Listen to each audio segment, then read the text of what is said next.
Nobody needs coaching. So why do people spend $3 billion a year on coaching? Is it because the coaches have all the answers? No, that's not the case. Is it because the coaches are smarter than their clients? No. Is it because the coaches know how to run the business better than their clients? No. It's because coaching does something fairly straightforward. It brings out the best in people by allowing people to learn more about themselves. So coaching is a fairly straightforward process. Wherever you are in life, what are you trying to achieve? What is stopping you from achieving that thing? So coaching is really bringing out the best in people. That's why people will spend as much as $100,000 to hire a coach. I'm not in that category yet, unfortunately. Working towards it. But that's a lot of money and time as well for somebody to give to a coach. So there must be a valid reason as to why people get paid this kind of money. The number one thing to always take into account here is that smart people never spend money unless they're going to get a return on their investment. So successful people will hire the same coach several times in their career to help them move forward. And that's in all sorts of industries as well. There are limitations on what we can do to help us improve our own performance. And that's because of one thing. From age 0 to age 7, our basic core identity was formed by our parents and our surroundings. So 90% of everything that you do today is at the subconscious level. Only 10% is conscious mind making decisions.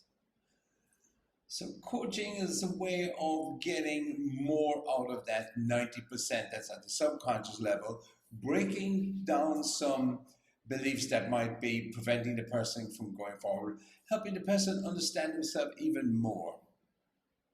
That's the power of great coaching. Now, is coaching for everybody? Not for people that are not coachable. If your mind says, oh, nobody can help me, I'm fine the way I am, coaching's not for you. You're going to stay doing the same thing and make your own money. That's fine, no problem with that. But for anybody who wants to improve their performance, coaching will do that for you if you're open to trying new things. Now, how can you determine if a coach is going to be suitable for you? Now, how can you pick a good coach? It's fairly straightforward. First of all, here's what not to do. Don't base your decision on their qualifications and years of experience. The number of years of experience has no correlation to talent. And you know this from your own life experience, that there are people you've met who have more years of experience than you, but they're not as good as you. And don't base it on qualifications and certifications. There are certified coaches. That's all I'm going to say. Again, related back to your own personal experience, there are people who have more qualifications and certifications than you, and yet you are better than them. So qualifications, certifications, and experience have some relevance, but it's not a great way to actually determine if a coach is going to be suitable for you. Here's how I work.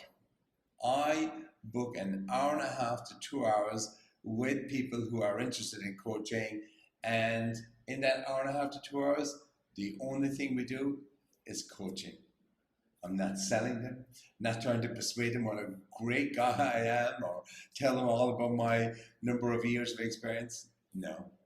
My approach is to coach that person for an hour and a half to 2 hours. Maybe even in some occasions we would have a second coaching session. And the purpose here as well is to add immediate value for the person to get to know me, and for me to be able to make a decision. This might sound arrogant, but I want to pick the people that I work with. If I can pick the right people and help them achieve great results, then this is great job satisfaction for me and an absolute plus for them as well. So when I sit down with somebody, it's about seeing if we can have a great working relationship, if I can help you achieve your goals. My name is Thomas de Bruin. I am based here in Hong Kong. I have about 30 years experience working internationally in Europe, United States, and Asia. That 30 years of international experience has given me a great opportunity to get to know a wide variety of different cultures, people with different type of backgrounds. And that makes it much easier for me to coach somebody. Because if I'm coaching somebody in a particular country, in a particular culture, if I have some knowledge, that makes it easy for me. I have a degree in electronic engineering from the University in Ireland. I worked in Ireland, then I worked in London for 5 years for an energy management company. Then I worked in Atlanta, Georgia for a manufacturing company after that for 4 years. Purchasing manager, manufacturing manager, manufactured refrigeration, air conditioning systems. I then moved to Tokyo, where I spent 4 years as an executive search consultant, specializing in the financial industry. And then I moved to Los Angeles, worked for an executive search firm there for a year. Then I moved to London and spent 15 years in London, where I set up and ran my own executive search firm specializing in the financial industry. So I recruited for investment banks and hedge funds, did a wide variety of positions, everything from head of technology, head of trading, equity derivatives, sales, HR, and it was both for investment banks and towards the latter, more for the hedge funds. I'm a qualified, after London, I moved here to Hong Kong. I've been here in Hong Kong for the last 7 years. It's a great city, very vibrant, very interesting for a lot of reasons. I'm a qualified psychotherapist, hypnotherapist, NLP practitioner, and I'm a senior corporate solutions trainer with Dale Carnegie. As a trainer, I have trained people at companies like Volkswagen, Louis Vuitton, Peninsula Hotel Group, MTR, and the training involves everything from presentation skills, leadership, sales, management, all around what they call soft skills. And then on top of that, I also do my own coaching. I also have trained people on hiring because of my background as an executive search consultant. I've worked with people and companies on how to hire and get hired. What else is there? Yeah, I'm really passionate about my work. I love working with people, helping them achieve more out of life. Begin to sound a little bit like Liam Neeson. I have an unusual set of skills acquired over a long period. But it is a fact is that this wide variety of skills from having a therapy background, practical business skills, training and coaching, all of those make me an effective coach to help people achieve their aims in life.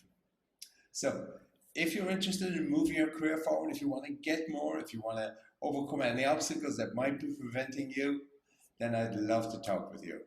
But we would spend an hour and a half to 2 hours together, and I would certainly be, my aim would always be to add value to that hour and a half. So thank you for taking the time to listen to this. Warren Buffett, there's several things on the internet, but one of his core things that he says is that you should always invest in yourself. So right now, you should ask yourself, what investment are you making in yourself that would help you have a more successful, more productive, happier life in some way?